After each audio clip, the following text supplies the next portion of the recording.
In chapter 3, we're called to choose the future.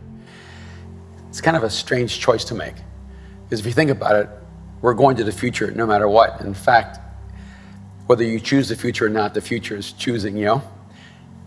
But strangely enough, a lot of times we actually choose the past instead of the future, or we choose the present instead of the future. Recently, I was visiting this congregation, and it's so surreal for me. It was on the West Coast, and what people would consider the cutting edge part of culture and society, and there was a pipe organ, and everybody was wearing robes, and the music was brilliantly written, but it was probably 200, 300 years old. And it struck me how in this room, most of the people were 50 years and older. Many of them were 60, 70, 80, 90 years old. And that the entire expression of faith was being designed for the people who were in their 80s rather than the ones who were 18. No one would be in that room right there saying, we're choosing the past. But the reality is that they were actually choosing the past rather than choosing the future. We understand we have so many choices to make in life. We have to make choices whether we eat healthy or unhealthy. We're going to make choices about what kind of career we're going to have, what kind of job we're going to have, where we're going to live, who we're going to marry. In fact, the most important things we'll ever do in life is to choose.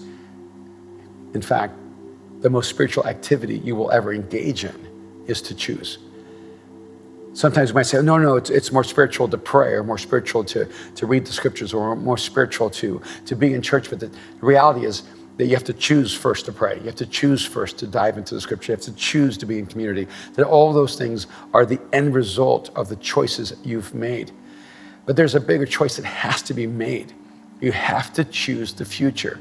You have to make a decision to leave the past behind and to begin to be part of a future that's being created by the choices you're making right now. Sometimes we hold on to the past because the past is so wonderful.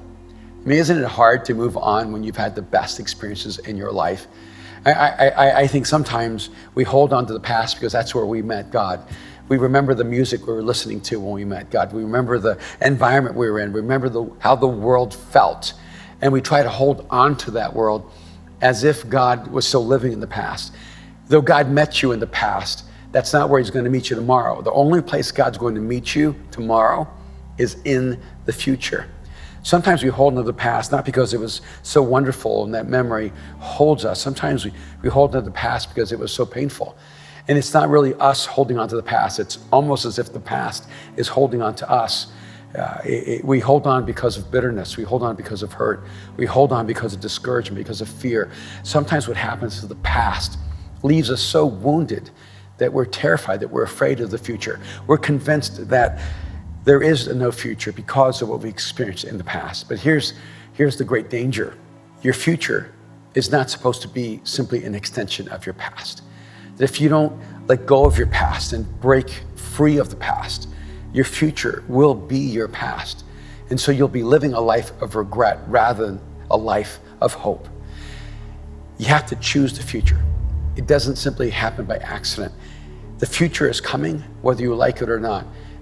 And the question isn't even whether you will create a future. The question is, what kind of future will you create? Will the future come at you and you live your life as if you were a victim, powerless to make a difference in the world? Or will you choose the future? Will you create a future that is the best reflection of the kinds of dreams and hopes that come when you live a life filled with inspiration and courage, when you know that it is God-breathed? I am absolutely convinced there's a future that God has for you. The question will be, will you have the courage to leave the past and create the future? All of us have a choice to make. Will you choose the future?